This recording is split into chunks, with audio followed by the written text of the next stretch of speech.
Oke, Assalamualaikum warahmatullahi wabarakatuh. Selamat datang di Beranda Sleman.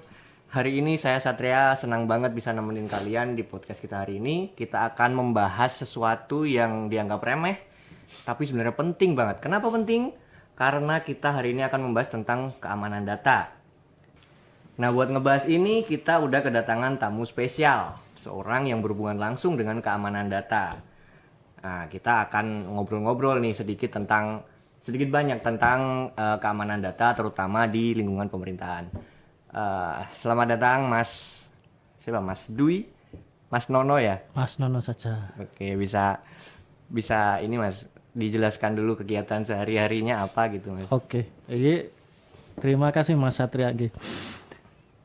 Selamat siang teman-teman Beranda Sleman. Perkenalkan saya Dwi Adilaksono, lebih dikenal dengan Nono. Kalau sehari-hari ya cuman pegawai Dinas Kominfo. Kebetulan ya bersinggungan langsung dengan keamanan data karena ya pengelolaan aplikasi, pengelolaan website semuanya berhubungan dengan keamanan data yang ada. Jadi ya sedikit banyak tahu, sedikit nggak terlalu banyak. Jadi sedikit ke banyak ya tahu gitu terkait keamanan data. Ya mudah-mudahan nanti bisa membantu menjawab pertanyaan-pertanyaan yang ada. Oh gitu. Sebenarnya keamanan data tuh apa sih Mas Nono? Itu panggilnya Mas Nono ya? Iya. Keamanan data nih apa sih dan seberapa penting di era digital sekarang ini? Terutama di lingkungan pemerintahan. Yeah. Keamanan data itu kalau saya sebenarnya lebih sering mengibaratkan kayak sebuah rumah. Itu kalau kita punya rumah, itu di depan kan ada pintu. Nah, keamanan data adalah isi dari rumah itu.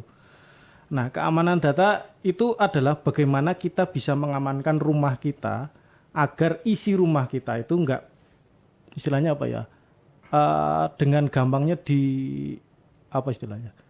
dipergunakan secara ilegal atau secara cuma-cuma kepada orang lain. Jadi paling enggak kayak kita punya rumah kita sendiri, kita kalau mau keluar rumah ya paling enggak rumah kita kunci. Dan pintu nggak cuma satu, kita ada pintu rumah yang depan, juga di luarnya lagi ada pintu pagar. Itu kita gembok juga untuk menjaga data-data atau barang-barang yang kita punya di rumah itu. Itulah keamanan data secara gampangnya menggambarkannya seperti itu. Bagaimana data yang kita punyai, data pribadi dari perseorangan yang ada dalam diri kita, yang menempel di dunia digital, bisa di aplikasi-aplikasi online, misalkan media sosial, keuangan, misalkan di situ ada mobile banking, ada kemudian aplikasi-aplikasi yang kita daftar seperti email ataupun yang lain sebagainya, itu di situ tercantum data diri kita. Nah, bagaimana kita mengamankan itu agar tidak serta-merta orang lain ketika melihat ada akun seseorang, dengan mudahnya orang-orang lain itu bisa melihat data yang kita punyai yang seharusnya kita batasi hanya untuk diri kita saja, bukan ke publik, tetapi orang lain akan susah untuk mengakses itu. Jadi kalau tadi ibarat rumah punya pintu, nggak cuman pintunya yang harus diamanin nih. Ya. Jadi harus jendela juga harus diamanin. Betul. Biar orang nggak bisa ngintip dari luar gitu ya. Betul, Mas Karno ya? Seperti itu. Jadi lebih ke bagaimana kita mengamankan aset punya kita biar nggak diakses orang lain. Betul. Oke. Nah, ini berhubungan sama pemerintahan Sleman nih, sama ASN-ASN yang di Sleman terutama dan pegawai-pegawai di Sleman. Itu tuh apa sih sebenarnya yang kayak hal-hal yang kecil tapi bisa membuat masalah jadi lebih besar? Hal-hal kesalahan-kesalahan kecil yang bisa memperburuk gitu. Ya. Kita juga cerita terkait keamanan data di Kabupaten Sleman. Ini sempat ada isu atau berita bahwa data login atau data kredensial yang ada di aplikasi-aplikasi Sleman pernah menjadi data breach di internet. Dan kebanyakan kalau kita lihat, walaupun sudah tidak valid pada saat kita coba, banyak kan kalau kita lihat itu username dan password yang beredar adalah username-nya X, passwordnya itu cukup mudah. Karena memang apa istilahnya, kemampuan teman-teman dari kita kesadaran tentang keamanannya masih cukup rendah. Dalam hal yang paling sederhana adalah membuat kombinasi password. Di situ terlihat usernya masih ada yang menulis admin 2024, admin 2018. Masih ada kayak gitu Masih ya, Mas? ada yang menyimpan password sesederhana itu. Mungkin maksudnya biar kita gampang mengingat. Kita gampang istilahnya apa ya? Menghafalkan. Tetapi karena gampangnya itu, orang lain pun gampang mencoba-coba. Dan itu menjadi sesuatu yang terpublish di internet. Datanya ke-breach. Kecolongan. Biasanya data-data yang diincar itu data-data yang seperti apa tuh, Mas? Sebenarnya kalau di pemerintahan orang-orang itu kan lebih banyaknya untuk kalangan-kalangan hacker kan melihat dari celah-celah yang ada di pemerintahan itu dari aplikasinya. Aplikasi yang tersedia di pemerintahan apa saja. Kemudian ketika dia ada dibatasi dengan pintu tadi, pintu rumah, pintu pagar berupa halaman login, mereka akan mencoba untuk masuk ke dalam aplikasi itu. Dari aplikasi itu nanti akan bisa dapatkan banyak detil-detil informasi yang ada di situ. Kayak misalkan aplikasi keuangan, kita bisa tahu detil pemasukannya berapa, pengeluarannya berapa, dan lain sebagainya. Aplikasi yang lainnya, persuratan, kita bisa tahu ada acara apa lagi di situ yang statusnya khusus mungkin seperti KTP, itu. Ketika, surat-surat betul, berharga, surat utang-utang gitu. Iya. Terus nih saya ada satu pertanyaan lagi nih. Kalau kita pakai, misalkan kan kita sering juga untuk bekerja di luar, bekerja di kafe atau di mana di luar. Kita sering menggunakan layanan WiFi publik atau WiFi dari kafenya atau WiFi dari mana, WiFi publik lah. Itu tuh sebenarnya gimana? Tingkat keamanan WiFi publik itu gimana untuk data kita? Ya. Terkait WiFi publik itu juga menjadi salah satu yang ada di dalam list bagaimana orang akan mengintervensi data atau melakukan pengambilan data, karena ada celahnya di situ WiFi publik. Kadang kita juga tidak akan tahu apa yang akan bisa terjadi ketika kita menggunakan WiFi publik. Namun jika kita menggunakan WiFi publik secara standar-standar saja, tidak menggunakan untuk kegiatan-kegiatan yang berlebihan, mungkin aman-aman saja. Tapi ya jika berkaitan dengan perbankan dan lain sebagainya, bisa bisa diperhatikan atau dipertimbangkan pada saat menggunakan WiFi publik itu, dari WiFi-nya seperti apa, siapa yang menyediakan. Pastikan dengan tempat yang terpercaya. Misalkan WiFi publik yang ada di mall itu insya Allah cukup terpercaya. Dari production yang cukup ternama. Kemudian jangan di tempat-tempat yang terpencilnya dalam artian tidak meyakinkan, warung-warung yang remang-remang atau seperti apa, barangkali di situ malah terjadi yang tidak diinginkan. Kemudian ketika memang membutuhkan WiFi publik untuk melakukan kegiatan yang berhubungan dengan kantor, kita bisa juga menggunakan jalur VPN sebagai pengaman jaringan kita, agar akses kita ke kantor atau jaringan kantor bisa lebih aman, lebih secure. Itu. Kemudian hindari atau jangan lakukan transaksional yang bisa di tempat umum. Karena takutnya nanti malah disadap atau digunakan yang tidak benar di sana oleh WiFi publik itu. Terus sama ini ya Mas ya, biasanya yang sering dilakukan sama bapak-bapak ibu itu adalah ngeklik iklan. Bener ya Mas ya? Ya, iklan ya sebenarnya nggak masalah, tapi kadang setelah iklan itu kita ngeklik iklan satu, di belakangnya itu banyak link-link yang kita tidak tahu status dia seperti apa. Kadang ada yang ketika ngeklik tahu-tahu ada kayak menampilkan form register, tahu-tahu kita suruh mendaftar dan lain sebagainya. Nah, kita tidak sadar kita memberikan akses ke link-link yang tadi, iklan-iklan tadi, agar bisa mendapatkan akses kepada email kita, seperti itu. Jadi hindari iklan ketika memang tidak terpercaya, linknya tidak meyakinkan, cukup di close saja iklannya. Nah, tapi banyak orang tuh mikir, wah aku nih siapa sih? Aku nih bukan siapa-siapa. Aku nih kegiatan di internet juga cuman sedikit gitu loh. Nggak bakal jadi sasaran peretas. Itu gimana menurut Mas Nono? Malah itu yang cukup menjadi istilahnya incaran, karena kadang orang-orang yang tidak tahu, yang merasa biasa-biasa saja, menjadi apa istilahnya, lengah dengan keamanannya.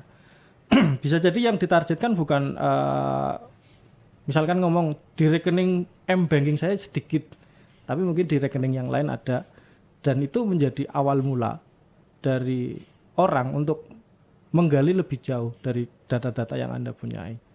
Dengan Anda sudah memperlemah keamanan Anda, akan mempermudah orang untuk masuk ke dalam lingkungan Anda itu. Ketika sudah didapat, satu kayak ular dipegang kepalanya sampai belakang nanti bisa diolah. Berarti bisa jadi kalau orang berpikir, ini aku nih siapa sih, aku bukan siapa-siapa, niko kesebar juga nggak masalah, catatan utangku kesebar juga nggak masalah, nggak ada masalah, nomor HP kesebar juga nggak masalah. Tapi ternyata di belakangnya itu mungkin penyerang itu mengolek data, mungkin bisa menyerang ke perusahaannya, bisa bapak ibu semuanya, bisa, ya kan, sampai mungkin kolega-koleganya juga bisa kena. Berarti memang sepenting itu ya data pribadi, Mas Nono ya? Betul.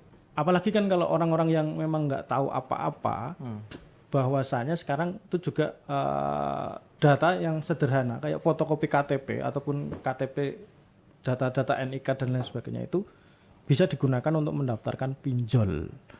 Di beberapa berita itu sudah ada informasi orang-orang tidak pernah melakukan pinjaman tetapi ditagih. Karena apa? Karena ada rombongan orang yang istilahnya menawarkan dagangan tetapi meminta fotokopi KTP.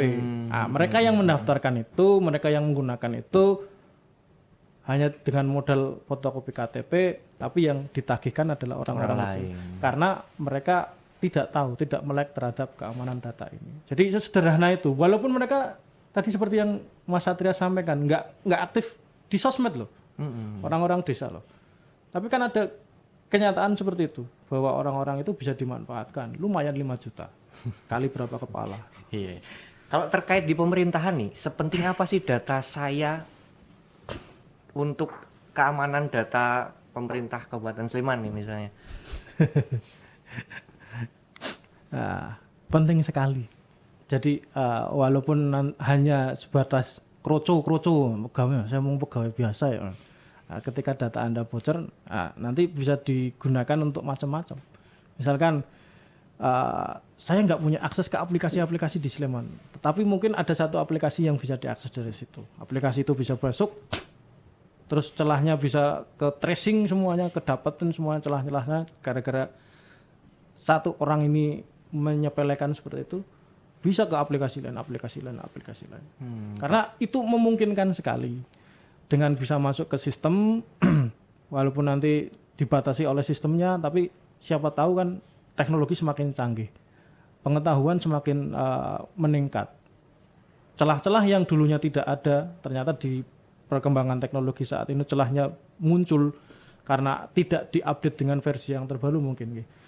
Akan menjadi celah orang-orang yang tidak baik itu untuk menembus lagi ke teman-temannya, ke area-area lain, sistem-sistem yang lain. Jadi dari satu sistem ke sistem yang lain, isi kayak kutu loncat itu.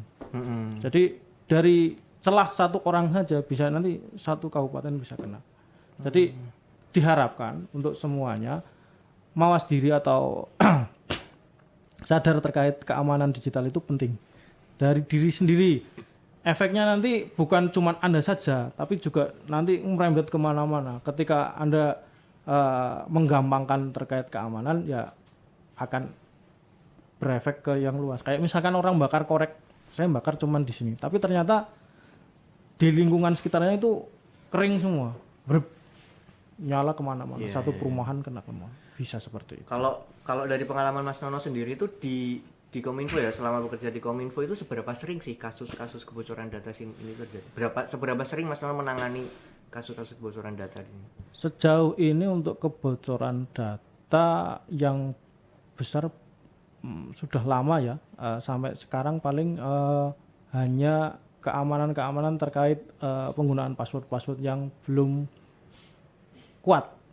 Karena untuk Bapak Ibu ketahui, pendengar sekalian, bahwa untuk mendeteksi password itu sekarang sudah ada alatnya.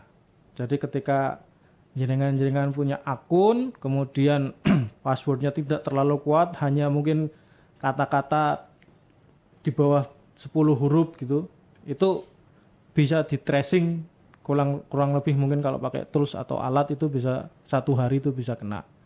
Dengan bendaharaan kata yang mereka punyai, hacker-hacker yang punyai. Nah, standar password kuat itu seperti apa? Apakah ada undang-undangnya atau ada aturan pokoknya gitu? Kalau standarnya yang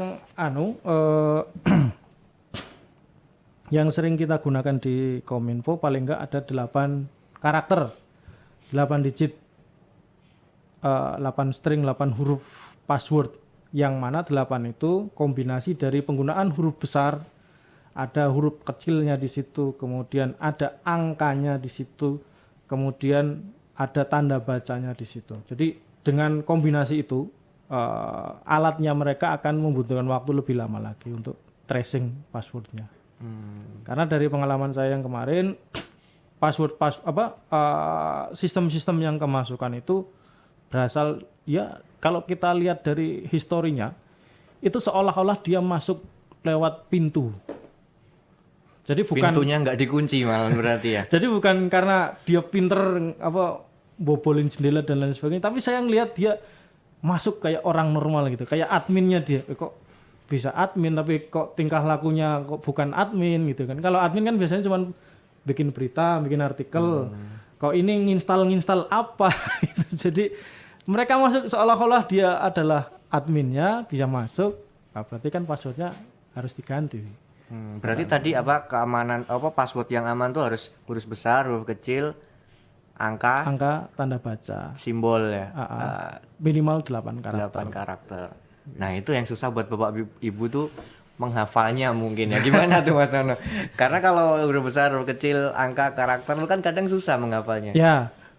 Kalau itu bisa di-tricky sebenarnya, tapi kalau saya kasih tahu nanti hackernya tahu ya. Tapi trikinya seperti ini. Biasanya Bapak Ibu gunakan kata-kata yang melekat dengan Bapak Ibu. Misalkan Sleman Sembada, S-nya diganti 5, E-nya diganti 3, M-nya tetap, B-nya diganti 8, A-nya diganti 4, D-nya tetap, A-nya 4, ditambahi karakter di belakangnya. Misalkan karakternya titik koma, tanda seru, apalagi gitu. Ini saya ambil kata melekat ya. Itu artinya kan data pribadi ya. Ya jangan data pribadi juga, melekat. Itu kan bisa macam-macam, misalkan pas ketemu pacar di mana gitu kan. Oh, berarti gitu. Yang memorable buat Bapak Ibu ya. Gitu. Passwordnya yang memorable, yang nggak diketahui orang, tapi yang rumit. Biar sistem atau alatnya itu nggak bisa mendeteksi password dengan gampang gitu Ibu. Nah, kita kan tapi nggak bisa lepas dari ini ya, karena kita di era digital kita nggak bisa lepas dari aplikasi, dari m-banking lah, apa ya. Sekarang kan semuanya serba aplikasi, bahkan di pemerintahan pun ya kita juga aplikasi, apalagi di pusat pun sekarang udah mulai bikin aplikasi yang harus digunakan oleh daerah-daerah ya. Nah, itu tuh gimana sih kita bisa memastikan kalau aplikasi itu bener-bener aman, bener-bener secure? Kalau misalkan tadi password udah oke nih, udah 20 karakter lah. Misalnya sangat panjang sekali, impossible untuk dibobol, ya nggak impossible sih. Susah untuk dibobol, tapi gimana sih kita bisa memastikan bahwa aplikasi yang kita pakai itu aman gitu? Gimana Mas Rano? Ya, untuk mengetahui aplikasi atau aman atau tidak, kita perlu menginstal dari sumber yang terpercaya. Misalkan ketika teman-teman pakai Android, installah dari Play Store. Jangan asal download aplikasi, atau jangan asal menginstal. Misalkan teman nge-share di WhatsApp, ini aplikasi bagus gitu. Ya jangan asal percaya. Pun Android sekarang ketika kita nginstal, dia akan mendeteksi aplikasi ini aman atau tidak. Ketika trust-nya tidak aman, ya abaikan saja. Itu terkait penginstalan di aplikasi di HP. Begitu juga di iPhone. App Store juga sekarang sudah ketat. Jadi tidak asal bisa istilah apa ya? Kita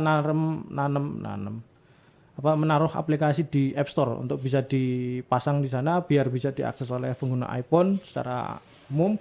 Itu juga syarat-syaratnya cukup ketat. Jadi kalau install dari App Store akan terjamin keamanannya. Ya, okay. Dari Google Play juga insya Allah terjamin keamanannya. Karena aturan dari mereka antara App Store dan Google Play juga cukup ketat. Jadi para pengembang akan menggunakan aplikasi mereka sesuai aturan-aturan main yang sudah digunakan.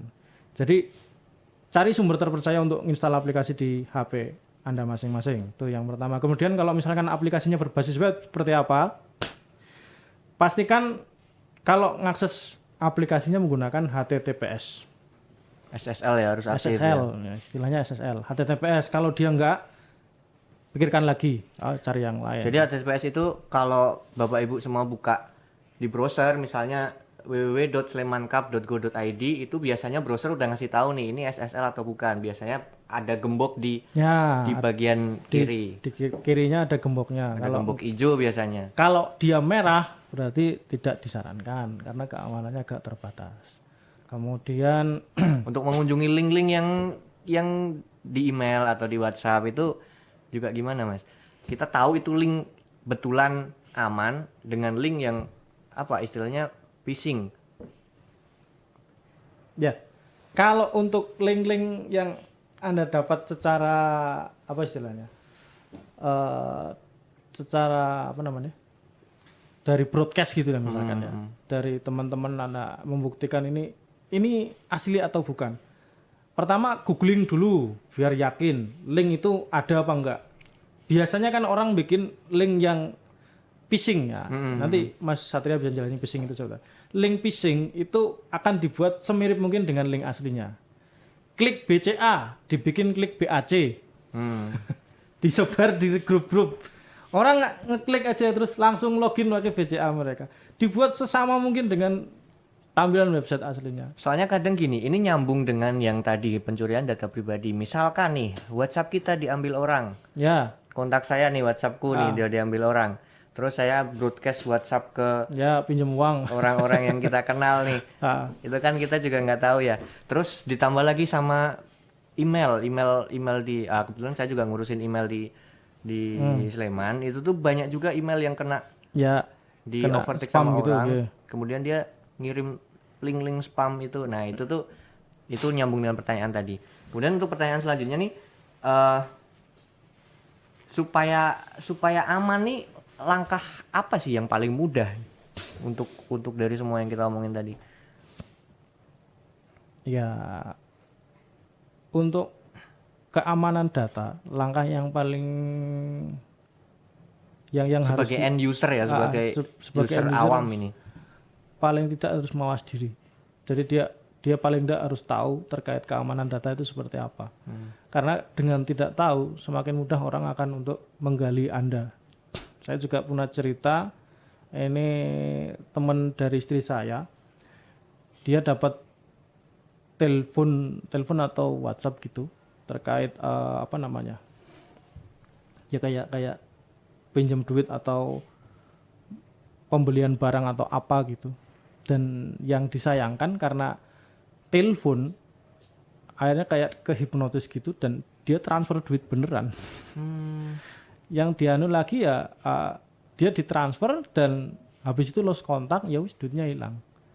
Tetapi ya untungnya orangnya ya cukup berada, jadi duit segitu ya Mas.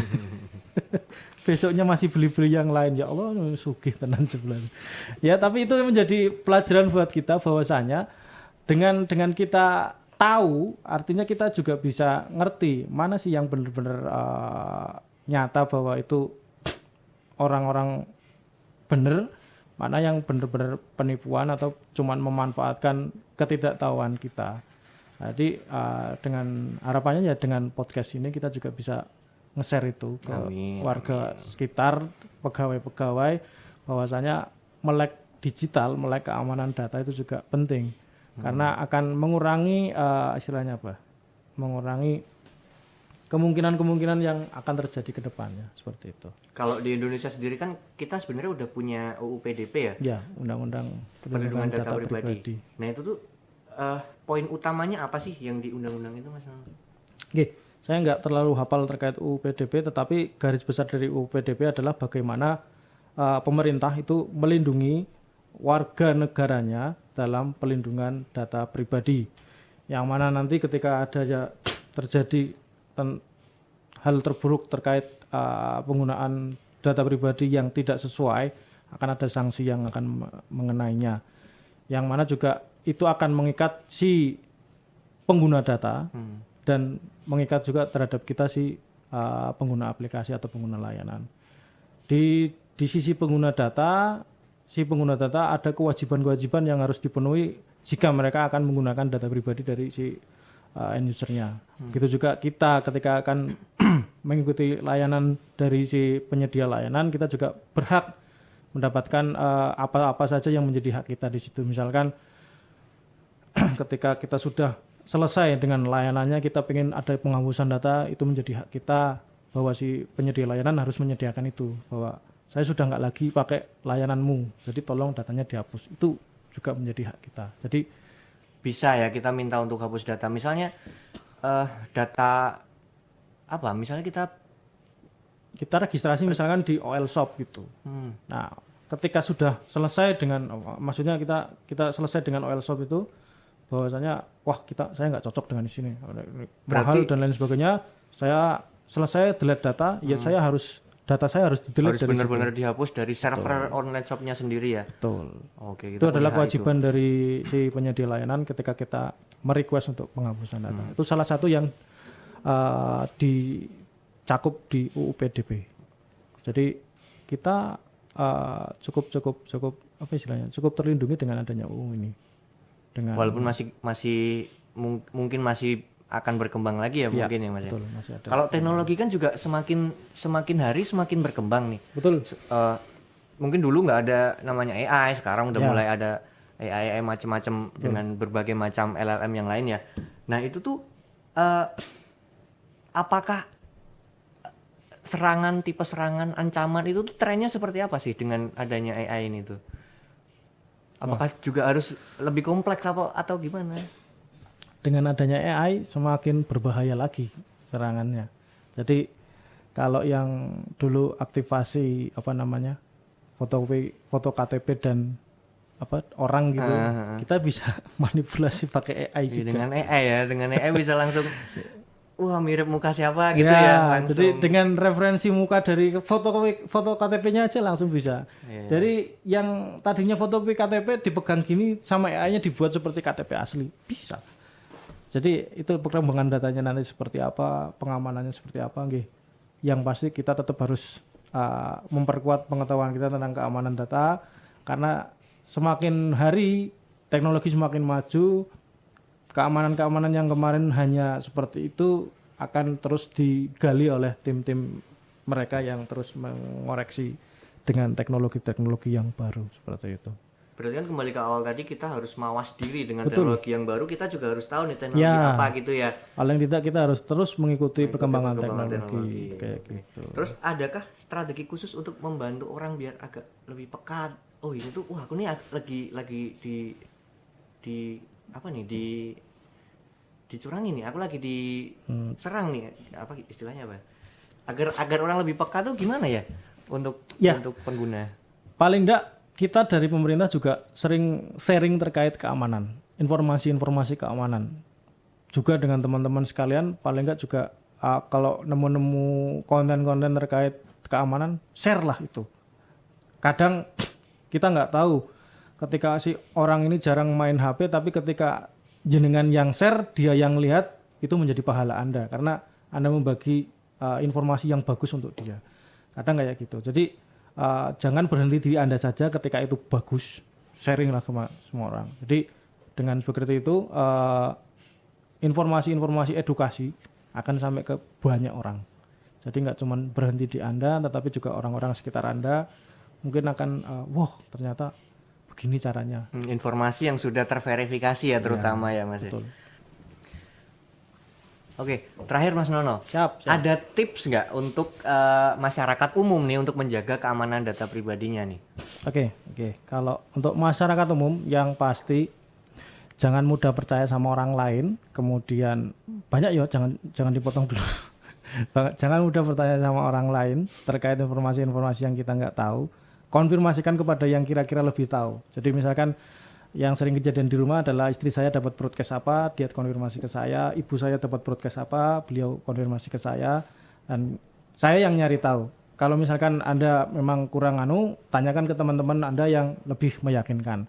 Kemudian nggak usah share macam-macam di internet, karena kita nggak tahu internet akan seperti apa. Misalkan yang sederhananya, orang-orang yang ngefans sama K-pop gitu, tinggalkan WhatsApp Anda di sini, nanti akan saya share foto idola Anda. Nah, itu kan sudah membagikan nomor WhatsApp di media sosial secara cuma-cuma.